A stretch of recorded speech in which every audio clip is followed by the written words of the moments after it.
Hello, class. I'm Christopher Skapaski, and my argumentative paper topic was about the First Crusades, the 11th and 12th century. First two. It's a second kind of perspective on the Crusades because over the course of the 21st century, it's seen as the lowest point in Christendom when fanaticism caused genocide through military conquest. However, throughout my studies, I have found the opposite. Over the course of 450 years, two-thirds of the known Christian world had been conquered.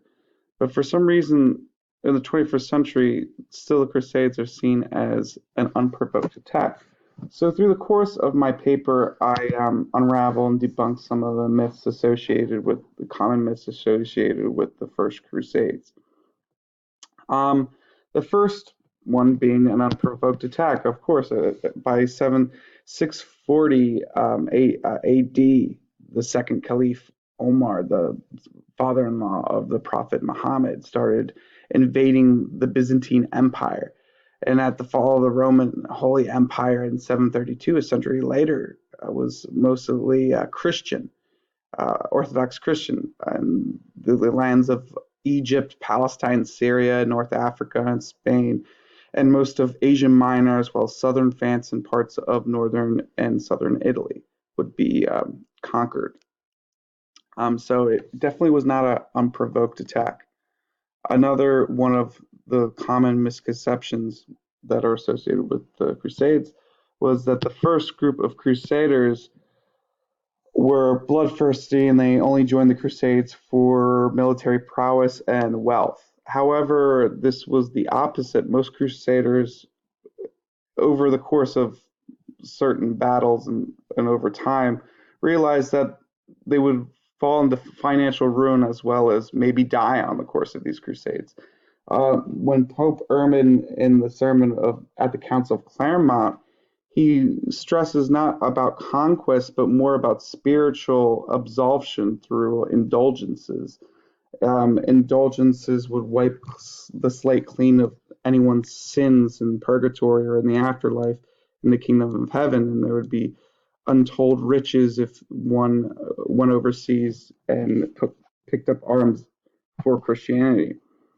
So it became more uh, about faith more so than wealth, um, and also these crusaders had to go with their patrons, their kings, their princes. If you were a knight, you had to follow in suit with your leader. That was the terms and condition of being a knight. You had to follow your master. Also, well as kingship and families would join into the Crusades, as each generation would see it as an honor to take up arms in the Christian conflict. Um, so it became less about, again, plunder and conquest. And these Christians were only taught that these were the enemy. They didn't hate them. There's not many records of them even talking about Muslims in the Christian world at this point in time.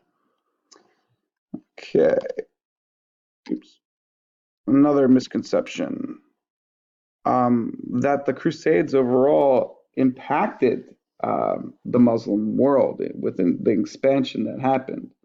Um, and as a result, you see that that's not true.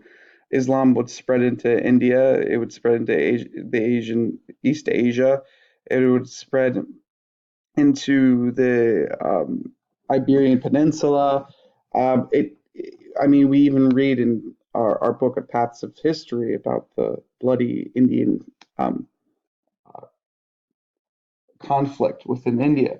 Islam, when subjugating a territory, you had either three choices. You had to either submit to Islam and convert, live as a second-class citizen, as we saw with the Indians in chapter 9, with the Dhimmis, and paying a special tax. And three would be death, and or a fight to the death.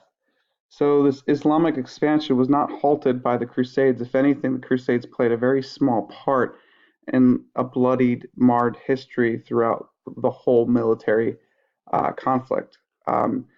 Also, what isn't explained well in history is that there's a period within Jerusalem during the First Crusades of 100 years of relatively no conflict, of peace.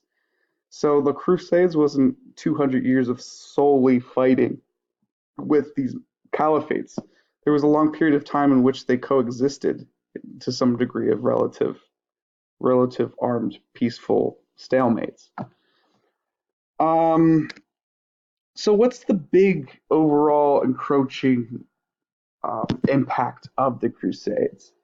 Uh, well, the Crusades was a big impact in Christendom because there was a big shift in the papacy. Now it became more active. Um, it became more assertive into trying to get power in secular, taking the power of secular Christendom by its influence. This would happen through the assertion of oaths with Alexander II, and Gregory VII would further this with the feudal system of the clergy, the class of the clergy, and then the king, the noble, and serf. So this dichotomy of this class system of feudalism would shape Christian theology. And in the third and fourth century, and theologians would now declare wars in the name of Christianity and martyrdom. Conflict in itself was seen as a dreadful act, but a war done in the name of God was now seen as an act of martyrdom. It wasn't until this Islamic expansion did you start seeing Christendom prior to this act in this way. With this rise of Islam, there became this now marshaling of spirituality, and this new theology gripped Europe with the Western powers' militancy and wanting to take the fight from Europe over the Mediterranean. You see it in the start of the 11th century in these small but effective raids with these southern French, northern Italians on trying to effect huge losses on the Barbary slave trade. So you see this grip of the papacy change, and also due to the investiture controversies, this huge shift in feudalism in Europe and spirituality gripping the scene. Also, when the European powers come to the Middle East, they're overrun with the fact that there was an Islamic Renaissance prior in the 11th century, which I mean, it wouldn't be until the 16th century that they would experience their own Renaissance. You know, there was 100 years prior the Islamic Renaissance, so they were behind the fields of math, science, and philosophy, and they learned a lot in those fields because of the Dark Ages in Europe and how literacy had made them very unadvanced compared to this Islamic State. Um, Also, you know, the Crusades would be focused upon as one of the most crucial parts of this Islamic expansion.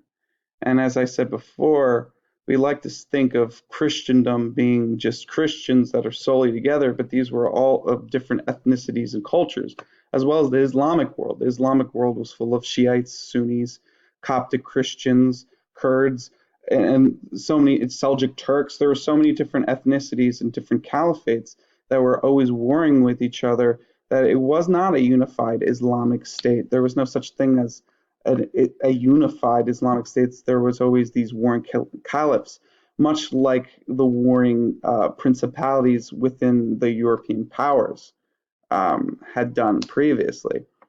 Um, but for some reason, the atrocities of the Crusades are highlighted above all other conflicts within the whole canon of Islamic battles and wars.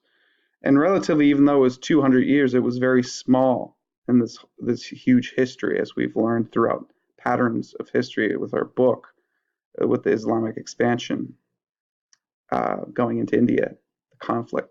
So one of the Crusades, for some reason, would later devolve into there would be forms of thought that would further push this thought of it being an imperialistic act rather than an act, a retaliatory, a defensive act. But otherwise, the 21st century would kind of take this and run with this idea. But prior to this, as I've stated before, these are common misconceptions with the first, being that it was unprovoked attack.